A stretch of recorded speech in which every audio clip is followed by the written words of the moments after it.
मैं सुभाष द्विवेदी आपके अपने ही YouTube channel Subhash Dwivedi maths corner पर आप सभी का वेलकम करता हूं। हम लोग अलजेब्रा पढ़ रहे थे। उस अलजेब्रा की कई सीरीज आप तक मैं पहुंचा चुका था। अब उसी अलजेब्रा की अगली सीरीज को लेकर के हम आपके सामने आए हैं और अगली सीरीज का नाम होगा क्वाड्रेटिक इक्वेशन, जिसमें सबसे पहले हम बात पढ़ेंगे बेसिक की कि उसका बेसिक क्या होता है। तो सबसे पहले बात करेंगे हम, तो आपको पता है आज का टॉपिक है क्वाड्रेटिक इक्वेशन, द्विघात समीकरण। क्या है द्विघात समीकरण? ax square plus bx plus c equal to 0 standard quadratic equation, मानक द्विघात समीकरण है। अब अगर ये मानक द्विघात समीकरण है तो यहां से श्रीधराचार्य विधि, श्रीधराचार्य विधि से जब आप x कैलकुलेट करते हो, श्रीधराचार्य विधि ऐसे समीकरण में चर राशियों का मान ज्ञात करने का तरीका है जिसका गुणनखंड अगर पूर्णतया नहीं हो पाता है तो वहां पर हम श्रीधराचार्य विधि लगाते हैं और जिसका होता है वहां पर भी लगा सकते हैं। तो x इक्वल टू यहां से minus b plus minus root b square minus 4ac upon 2a। अब यहां x बराबर माइनस बी प्लस माइनस है तो यहां से आपके x के दो मान आ गए। कौन कौन से? एक minus b plus under root b square minus 4a और दूसरा upon 2a minus b minus under root b square minus 4ac upon 2। तो x के कितने मान आए? दो मान आए। तो स्वाभाविक है x के जो दो मान आए, इन्हीं दोनों मानों को हम मूल या रूट कहते हैं। मूल या रूट, जड़, मतलब ये जो समीकरण बना है इसकी जड़ कहाँ है, इसकी रूट कहाँ है। जैसे कोई पौधा अगर बड़ा हुआ है तो उसकी रूट कहीं ना कहीं जरूर होगी। तो x के जो दो मान है इन्हीं को हम रूट कहते हैं। x के जो दो मान है इन्हीं को हम क्या कहते हैं? रूट्स, या हम क्या कहते हैं? मूल कहते हैं। तो इसी रूट्स को, जो x के दो मान है, अगर हम पहले वाले को अल्फा नाम दे दें, दूसरे वाले को क्या नाम दे दें? बीटा नाम दे दें। x के जो दो मान हैं उन्हें हम क्या कहते हैं? रूट्स या मूल कहते हैं। मैंने बताया रूट्स क्या होता है, जिस पर ये सब कुछ टिका हुआ है। और इन्हीं को हम क्या नाम दे देते हैं? अल्फा और बीटा नाम दे देते हैं। तो अगर हम यहां से ये कहें कि सम ऑफ रूट्स कितना होगा, मूलों का योगफल क्या होगा? सम ऑफ रूट्स, जिसको आप चाहे तो संक्षिप्त में s कह सकते हो। जब आप सम करेंगे तो आप यहां समझ पा रहे होंगे कि ये प्लस और माइनस मिलकर के कट जाएगा, माइनस बी माइनस 2b हो जाएगा बटे 2a। तो सम ऑफ रूट्स, जिसको आप क्या नाम दे रहे हो? अल्फा प्लस बीटा, और अल्फा प्लस बीटा बराबर किसके हो जाएगा? माइनस बी अपॉन ए के।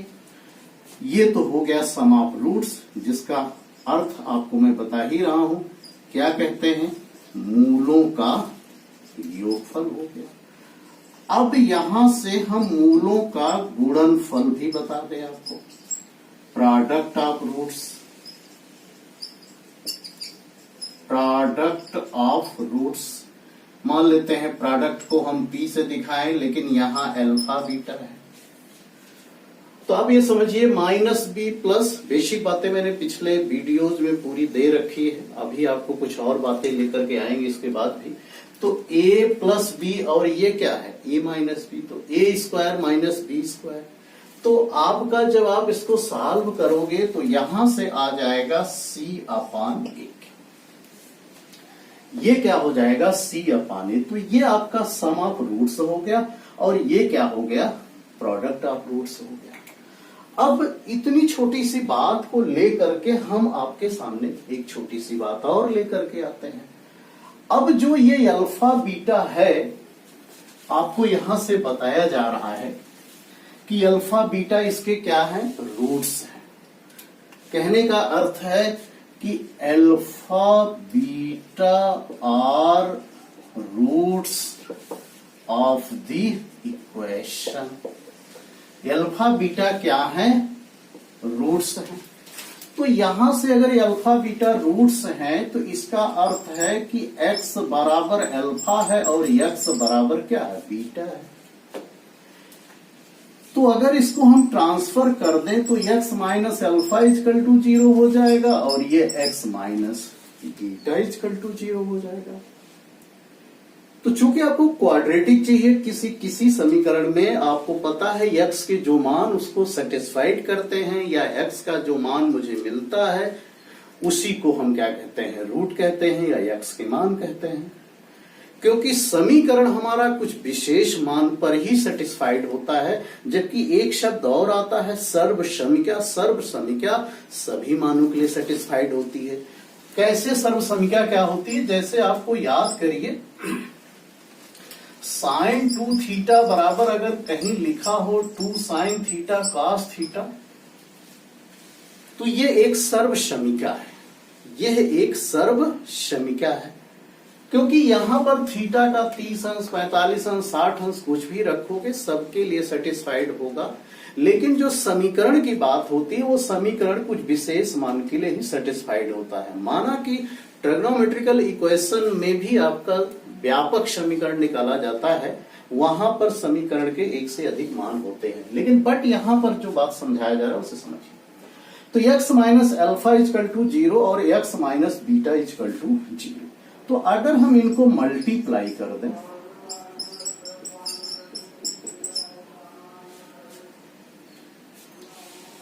अगर हम इनको मल्टीप्लाई कर देंगे तो यहां से आ जाएगा x square minus alpha plus beta x alpha beta is equal to 0। तो यहां से क्या मिल रहा है उसको थोड़ा सा आप समझ ले बात को।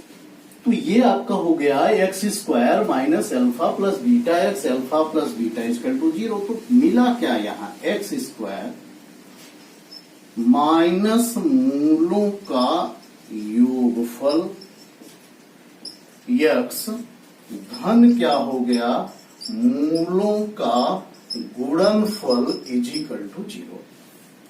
अर्थात अगर कोई आपको समीकरण द्विघात समीकरण बनाना हो और अगर मूल दिया गया हो तो हम ऐसे निकाल सकते हैं। जैसे हम आपको इसे समझाने के लिए एक छोटा सा क्वेश्चन ले सकते हैं। यदि किसी द्विघात समीकरण के मूल 3 और 2 हैं तो द्विघात समीकरण होगा। तो बात को समझिएगा, कुछ खास नहीं है। तो यहां से अल्फा 3 है, बीटा आपका 2 है। तो आपको पता है यहां से जब आप निकालोगे तो अल्फा प्लस बीटा 5 हो जाएगा और ये अल्फा बीटा कितना हो जाएगा, 6 हो जाएगा। ये आपका सम है और ये प्रोडक्ट है। तो आपको इक्वेशन कैसे मिलेगा, x square minus sum of roots. Sum of roots कितना है, 5 है। तो ये 5x हो गया और प्रोडक्ट कितना हो गया, 6 हो गया। ये इक्वल टू किसके हो गया, 0 के। इसी तरीके से माना कि हम क्वाड्रेटिक इक्वेशन पढ़ रहे हैं, अगर कोई त्रिघात समीकरण बनाना होगा, चतुर्घात समीकरण बनाना होगा, उसे भी आप बना सकते हैं इस बेस पर कि जैसे अगर आपसे यहां पर ये बात बता दें कि अगर कहीं लिखा हो कि मान लीजिए एक इक्वेशन है और इसके रूट्स ये दे रहा है 1 है, 3 है, 2 है, और आपसे कह दे कि इक्वेशन बता दो, तो इक्वेशन आपका क्या होगा, x minus 1 into x minus 3 into x minus 2 equal to 0। माना कि ये क्वाड्रेटिक नहीं है। ऐसे ही अगर हम एक और बता दें, मान लीजिए रूट आपका -2 है, 3 है, 1 है, तो इसे भी आप कर सकते हैं ऐसे ही। तो ये x इजकल टू, ध्यान रखना ये रूट का अर्थ ये है, ये रूट्स आपके दिए गए हैं, रूट्स को ही आप x कहते हैं। तो ये हो जाएगा x प्लस 2 एक्स माइनस 3 और ये x minus 1 equal to 0। Multiply करके जो भी आएगा वो त्रिघात बन जाएगा। लेकिन बात अभी क्वाड्रेटिक की हो रही है, तो हम क्वाड्रेटिक पर आपको टिकाते हैं। आइए हम फिर से लौटते हैं जहां से हम बात को आगे बढ़ा रहे थे। क्या बता रहे थे हम आपको कि x इजकल टू क्या था, minus b plus minus root b square minus 4ac upon 2a। तो जो इसका करेक्टर है, जो इसका नेचर है रूट का, वो इस पर टिकता है। किस पर टिकता है, बी स्क्वायर माइनस 4ac पर टिकता है। और इसी बी स्क्वायर माइनस 4ac को हम विविक्तिकर कहते हैं। विविक्तिकर, डिस्क्रिमिनेंट, जिसको हम किससे रिप्रेजेंट करते हैं, डी से रिप्रेजेंट करते हैं। किससे रिप्रेजेंट करते हैं, डी से। और डी बराबर यहां क्या है, बी स्क्वायर माइनस 4ac। अब पूरा का पूरा नेचर जो है हमारा द्विघात समीकरण का, जो इसके रूट का नेचर है, वो इसी विविक्तिकर पर डिपेंड करेगा। इसका नाम ही है विविक्तिकर, अर्थात विवेचना करना कि इसका नेचर कैसा होगा। अब अगर हम इसके नेचर की बात करें,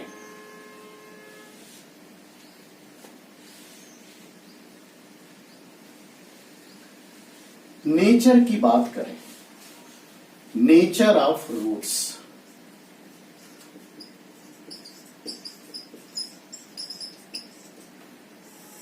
मूलों की प्रकृति। आपको मैंने बताया डी इक्वल टू क्या है, ये बी स्क्वायर माइनस 4ac। अब इसको हम दो पार्ट में डिवाइड करेंगे।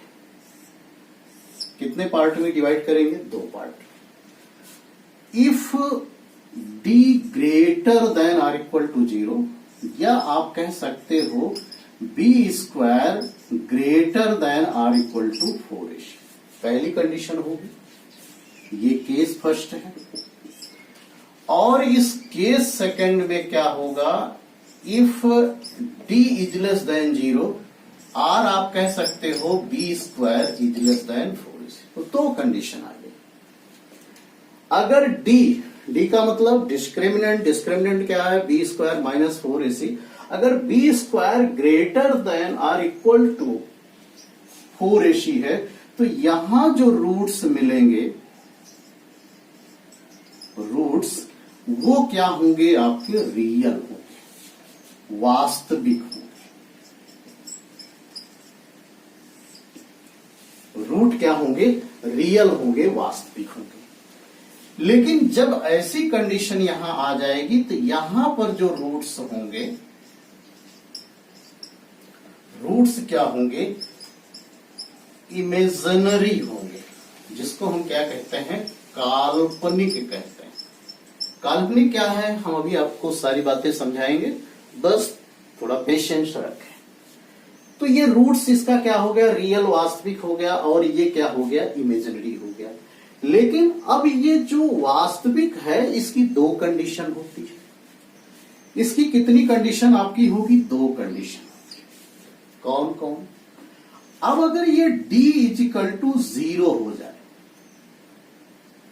r इसको कह सकते हो बी स्क्वायर इजिकल टू क्या हो जाए, 4ac। क्या मैंने बताया, अब अगर d इजिकल टू 0 हो जाए, अब अगर d इजिकल टू 0 हो जाए, तो अभी जो आपको इक्वेशन मैंने बताया यहां से, ये आपने लिखा था x equal to minus b plus minus root b square minus 4ac upon 2a। अब ये बताइए, अगर ये पोर्शन हमारा 0 हो जाएगा तो बचेगा क्या? -b/2a। और उस कंडीशन में ये दोनों रूट आपके क्या होंगे? समान हो जाएंगे। दोनों रूट क्या हो जाएंगे? समान हो जाएंगे। d = 0 और b² = 4ac। तो यहां से आपका रूट्स क्या होगा? इक्वल होगा। मूल क्या होंगे? समान। पूरी बात केयरफुली आप चेक करना। d की वैल्यू जब 0 हो जाएगी, या b² = 4ac हो जाएगा, या b² - 4ac = 0 हो जाएगा, तो यहां से रूट्स इसके क्या हो जाएंगे? इक्वल हो जाएंगे। लेकिन अगर यहां से d does not equal to 0 है, अगर d does not equal to 0 है, तो रूट्स क्या होंगे इसके? Roots not be equal. तो इसके मूल क्या होंगे? समान नहीं होंगे। मूल समान नहीं होंगे। लेकिन जब रूट्स इक्वल नहीं होंगे तो उस कंडीशन में भी दो हिस्से होंगे। क्या मैंने बताया? जब रूट्स इक्वल नहीं होंगे तो भी उसके कितनी कंडीशन होगी? दो। ध्यान दीजिए, यहां पर हम आपको उस बात को समझाते हैं। क्या? When d greater than 0, d greater than 0, but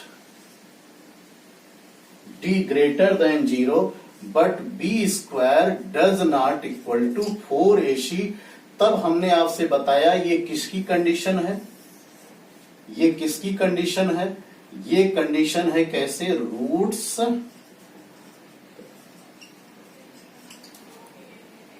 not equal. Roots not equal. लेकिन जब रूट्स नॉट इक्वल है तो इसके दो हिस्से होंगे। कितने हिस्से होंगे? दो हिस्से होंगे। अब अगर ये b² - 4ac = क्या हो जाएगा? Perfect square. परफेक्ट स्क्वायर क्या होता है? जैसे वर्गमूल के अंदर 36 आ गया, 64 आ गया, 144 आ गया, 196 आ गया, जिसका वर्गमूल आप ले सकते हो। तो जैसे ही ये परफेक्ट स्क्वायर होगा तो ये जो रूट्स होंगे इसके रेशनल हो जाएंगे। रूट्स क्या हो जाएंगे? रेशनल हो जाएंगे, परिमेय हो जाएंगे।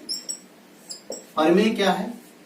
परिमेय का अर्थ तो काफी व्यापक है, लेकिन यहां सिर्फ इतना मतलब है कि वर्गमूल लेने के बाद उस संख्या का वर्गमूल पूर्णतः आ जाएगा। तो जैसे ही वर्गमूल पूर्णतः आ जाएगा तो वह रूट्स हमारे क्या होंगे? रेशनल होंगे, परिमेय होंगे। लेकिन अगर यहीं पर जो बात आपको मैं कहने की कोशिश कर रहा हूं कि b² - 4ac does not equal to perfect square,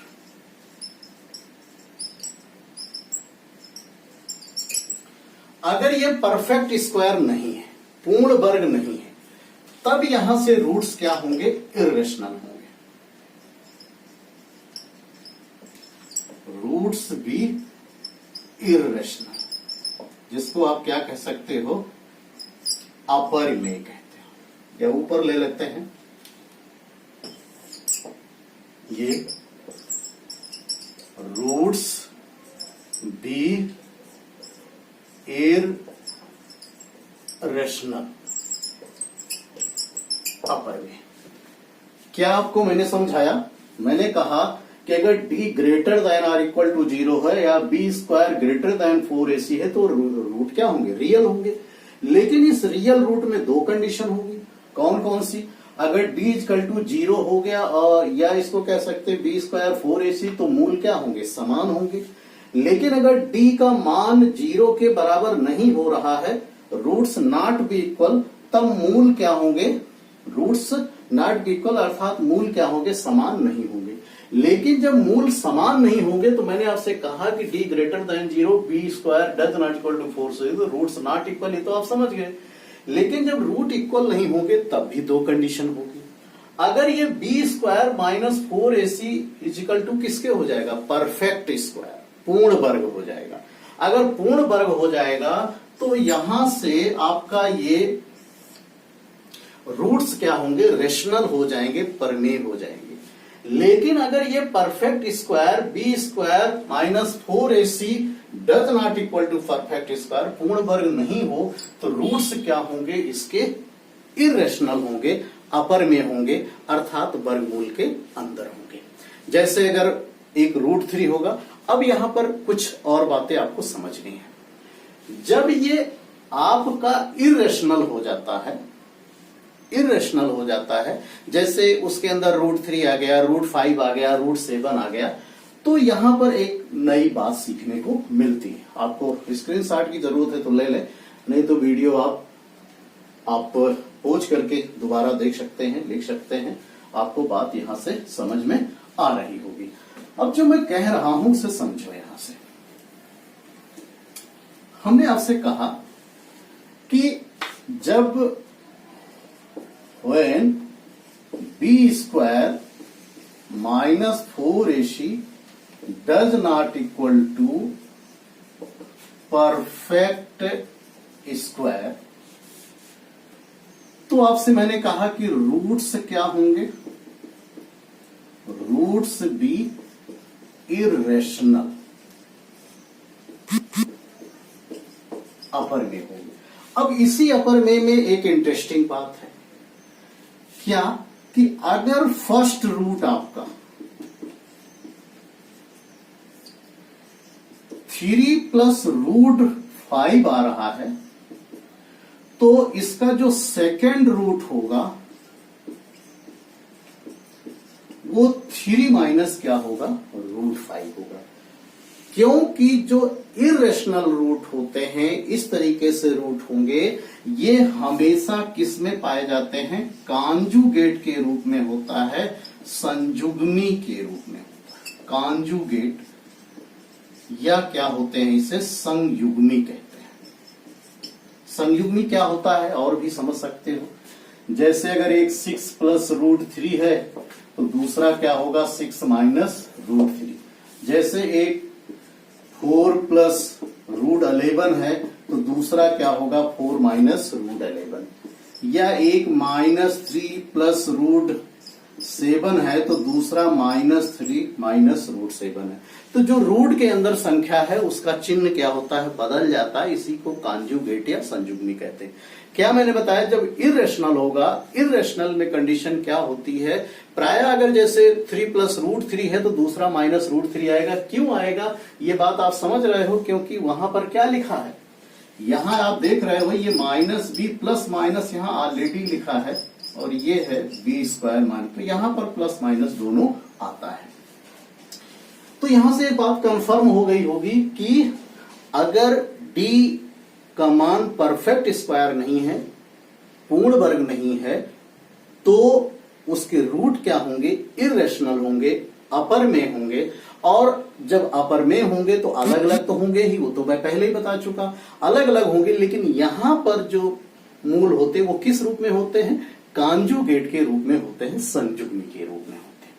अब एक बात जो अभी तक छूट रही है, चलिए एक क्वेश्चन इस पर बता दें, फिर आपको आगे बात ले चलते हैं। मान लेते हैं एक क्वेश्चन ले लेते हैं, क्वेश्चन ले लो, उस द्विघात समीकरण को ज्ञात कीजिए जिसका एक मूल 1 प्लस √7 है। जिसका एक मूल कितना है, 1 प्लस √7 है। तो अभी थोड़ी देर पहले मैंने बताया कि अगर ये एक मूल दिया गया है अल्फा इक्वल टू 1 प्लस √7, तो विदाउट एनी क्वेश्चन मार्क के आप इसको लिख सकते हो बीटा इक्वल टू क्या होगा, 1 माइनस √7 की। तो यहां से अगर आप सम निकालोगे, सम अल्फा प्लस बीटा, तो आप देख रहे हैं ये 2 आ जाएगा। लेकिन अगर आप प्रोडक्ट निकालोगे, प्रोडक्ट, तो 1 माइनस 7 हो जाएगा। 1 माइनस 7 का अर्थ आप समझ ही रहे हो, -6 होगा। और थोड़ी देर पहले मैंने आपको क्वेश्चन बताया था कि x² माइनस यहां से आपका क्या था, अल्फा प्लस बीटा एक्स, और ये क्या था, अल्फा बीटा इजिकल टू 0। मैंने कहा था x square minus sum of roots plus ये, तो x square minus sum of roots कितना है, 2 है, तो ये हो गया 2x, और मल्टीप्लीकेशन आप देख ही रहे हो कितना है, -6, तो -6 इजिकल टू 0।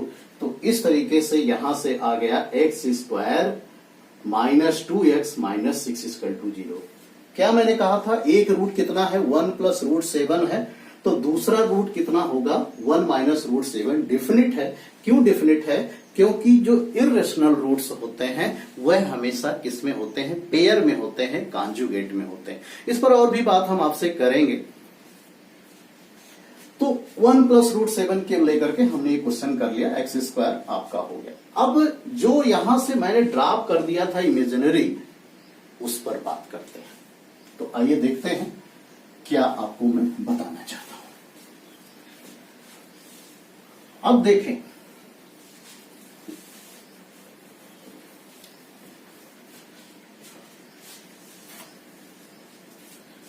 आपको मैंने बताया कि if d is less than 0 और b square is less than 4ac, तब यहां रूट्स क्या होंगे,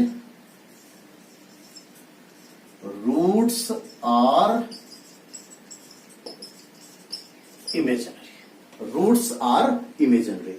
और जो इमेजिनरी रूट्स होते हैं, जो काल्पनिक रूट से होते हैं, ये भी हमेशा किसमें होते हैं, कॉन्जुगेट के रूप में होते हैं।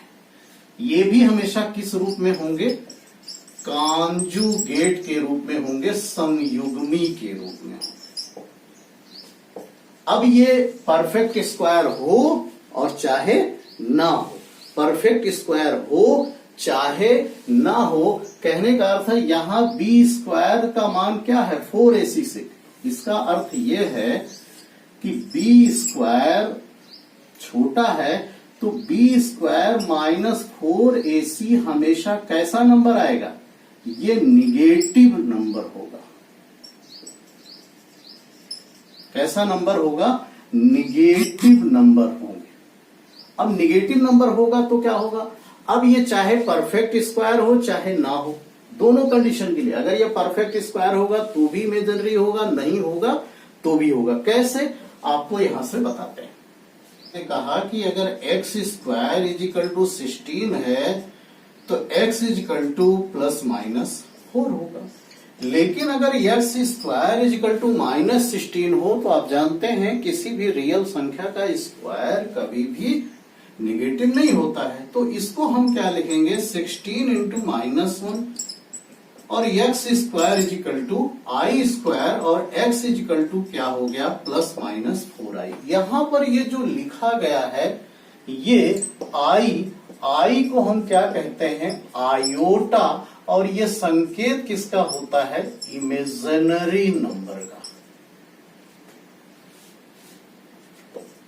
किसका संकेत होता है, इमेजिनरी नंबर का, जिसके बारे में आप और भी कुछ बातें समझ सकते हो। जैसे कहीं आई केवल लिखा हो तो आई बराबर होता है √-1, आई स्क्वायर बराबर -1 होगा। आई क्यूब अगर आप निकालोगे तो आई स्क्वायर इंटू आई, तो ये आपका -i हो जाएगा। इसी तरीके से i power 4 i square into i square -1 into -1 is equal to किसके हो जाएगा, 1 के। तो ये क्या हो गया, +-4i। ये मैंने क्या बताया, ये परफेक्ट स्क्वायर है। अगर ये परफेक्ट स्क्वायर ना भी हो तो जैसे x स्क्वायर बराबर -8 लिख दो, तो x स्क्वायर बराबर आपका हो जाएगा 8i स्क्वायर, तो x बराबर क्या हो गया, +-2√i।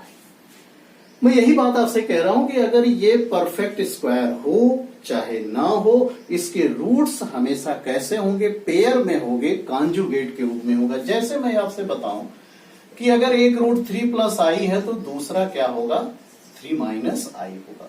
जैसे अगर एक रूट 6+√3i है तो दूसरा क्या होगा, 6-√3i। अगर एक 7+√5i हो तो दूसरा क्या होगा, 7-√5। अगर एक -3+√11i हो तो दूसरा क्या होगा, -3√11i। कहने का अर्थ है कि जो इमेजिनरी रूट्स होते हैं या इरेशनल रूट्स होते हैं हमेशा कैसे होते हैं, पेयर में होते हैं, जोड़े में होते हैं, कॉन्जुगेट के रूप में होते हैं। अकेले ये जिंदा नहीं रहते हैं। अगर आप रियल हैं, वास्तविक हैं, तभी आप अकेले सरवाइव करेंगे। लेकिन अगर आप अकेले रियल नहीं हैं, तो अगर आप इमेजिनरी रूट्स हैं या इरेशनल हैं, तो आपको पेयर की जरूरत पड़ेगी। और ये द्विघात समीकरण पर ही नहीं, आगे की घातों पर भी लागू करता है। त्रिघात हो, चतुर्घात हो, पंचम घात हो, अगर एक रूट्स कहीं पर इमेजिनरी आ गया तो दूसरा उसका जोड़ीदार अवश्य उपस्थित होगा, जिसके सहारे आगे चल करके आप ये बात सीख पाएंगे कि अगर कोई ऐसा समीकरण हो जिसमें यन घात दिया गया हो तो उसका एक मूल कम से कम अवश्य वास्तविक होता है। सभी वास्तविक हो सकते हैं लेकिन सभी काल्पनिक नहीं हो सकते। इसकी बात हम बाद में करेंगे, क्योंकि इस पर समघात और विषम घात की भी बात आती है। तो अभी मैंने आज आपको बेसिक बातें बताई। इस बेसिक बात पर आपको अभ्यास करना है। और आपको वीडियो कैसी लगी कमेंट करके जरूर बताएं, और अगर पसंद आए तो लाइक भी करिए।